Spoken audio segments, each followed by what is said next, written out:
বাংলায় এমন কিছু শব্দ রয়েছে বা এমন কিছু ফ্রেজ বা বাক্য বলতে পারো যেগুলো আমরা প্রায়ই ব্যবহার করি, কিন্তু সেগুলোর ইংলিশ আমাদের জানা নেই। যেমন মনে করো, আমার কানে তালা লেগে গেছে, আমার মনটা আজকে আনচান করছে, আমি আর খুব ল্যাদ লাগছে, আমি আজকে ল্যাদ খাচ্ছি। তো এই ধরনের কথাগুলোর তো আমাদেরকে ইংলিশ জানতে হবে।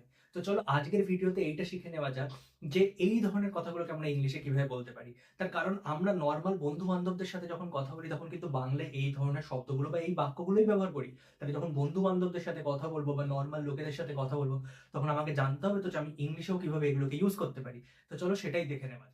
তাহলে চলো দেখে নিই যে একটু আগেই আমি তোমাদের যে বাংলা শব্দগুলো বললাম বা বাক্যগুলো বললাম সেগুলোর ইংলিশ কিভাবে করবো। তো দেখো, আমি যদি বলি যে তুই তো মস্ত বড় কুম্ভকর্ণ, যারা প্রচুর ঘুমায় আমরা তাদেরকে বলি যে আরে পুরো কুম্ভকর্ণ, তুই তো মস্ত বড় কুম্ভকর্ণ, কি বলবো তাহলে? যে you are such a sleepy head. আমরা কি ইউজ করব? Sleepy head. কুম্ভকর্ণের জন্য আমরা ইউজ করব স্লিপি হেড, বাবা যে প্রচুর পরিমাণে ঘুমায়, ঘুম কাতুরে, তার জন্য ইউজ করবো আমরা স্লিপি হেড। তারপর রয়েছে আমি ল্যাদ খাচ্ছি। আচ্ছা, ল্যাদ খাওয়া কি? আলসেমি করা। তো আলসেমি করা কি আমরা ল্যাদ খাওয়া বলি নর্মাল ভাষায়? তাহলে আলসেমি করাটাই কি হবে? I am just lazing around. ঠিক আছে, I am just lazing around, মানে আমি ল্যাদ খাচ্ছি বা আমি আলসেমি করছি। ঠিক আছে। তারপরে আমার মাথাটা আজ ঠিক নেই, I am not in a good mood. আমার মাথাটা ঠিক নেই, আমার আজকে মাথাটা ঠিক নেই, এটা নিয়ে আমরা পরে কথা বলি। I am not in a good mood, can be discuss it tomorrow বা can be discuss it later. আমরা এটা পরে কথা বলতে পারি এটাকে নিয়ে, কারণ আমি কিছু একটা বলে ফেলতে পারি, কারণ আমার মাথা একদমই ঠিক নেই। আমার কানে তালা লেগে গেছে, আমার কানে তালা, কোন একটা বোম ফুটেছে বা কিছু একটা হয়েছে, আমার কানে তালা লেগে গেছে, তাহলে কি বলবো? মাই ইয়ার্স আর ব্লকড। মাই ইয়ার্স আর ব্লকড, এটার মানে হচ্ছে আমার কানে তালা লেগে গেছে। নেক্সট হচ্ছে যে হাসতে হাসতে পেটে ব্যথা হয়ে গেল। এটা আমরা প্রায়ই বলি যে হাসতে হাসতে পেটে ব্যথা হয়ে গেল। তাহলে কি বলবো? I laughed so hard, I laughed so hard, my stomach hertz.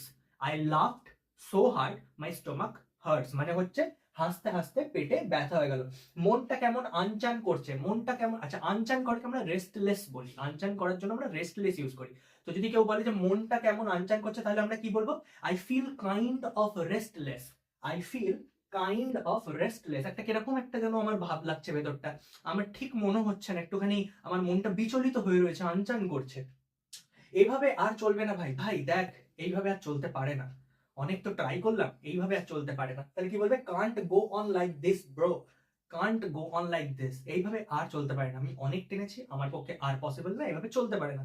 Kant go on like this bro. রবিবার ঘুম থেকে উঠতেই যেন মন চায় না, রবিবারে ঘুম থেকে উঠতেই যেন মন চায় না, এটা আমাদের প্রায় সকলের ক্ষেত্রেই হয়েছে। আমরা কিছুতেই বাকি সপ্তাহের দিনগুলোকে যেমন তেমন করে হোক ম্যানেজ করে নিলেও রবিবার দিন আমাদের যেন মনটা চায় না যে বিছানাটা ছেড়ে উঠি। তাহলে কি হবে? I don't even feel like getting out of bed. যদি বিছানা ছাড়ার কথা হয় তাহলে গেটিং আউট অফ বেড, যদি ঘুম থেকে ওঠার হয় তাহলে ওয়েকিং আপ। ঠিক আছে, তাহলে I don't feel like waking up on Sunday, যে আমি ঘুম থেকেই উঠি রোববার, আমার সেটা ইচ্ছাই করে না বা আমার বিছানা ছাড়তে ইচ্ছা করে না। তাহলে কি হবে? I don't even feel like getting out of bed. Getting out of bed মানে বিছানা ত্যাগ করা। I don't even feel like getting out of bed on Sunday. এরকমই ধরনের মজার মজার বাংলা বাক্যগুলোর যদি ইংরেজি পেতে চাও, তাহলে আমার এই ভিডিওগুলোকে অবশ্যই দেখতে থেকো। দেখা হবে পরের একটি ভিডিওতে।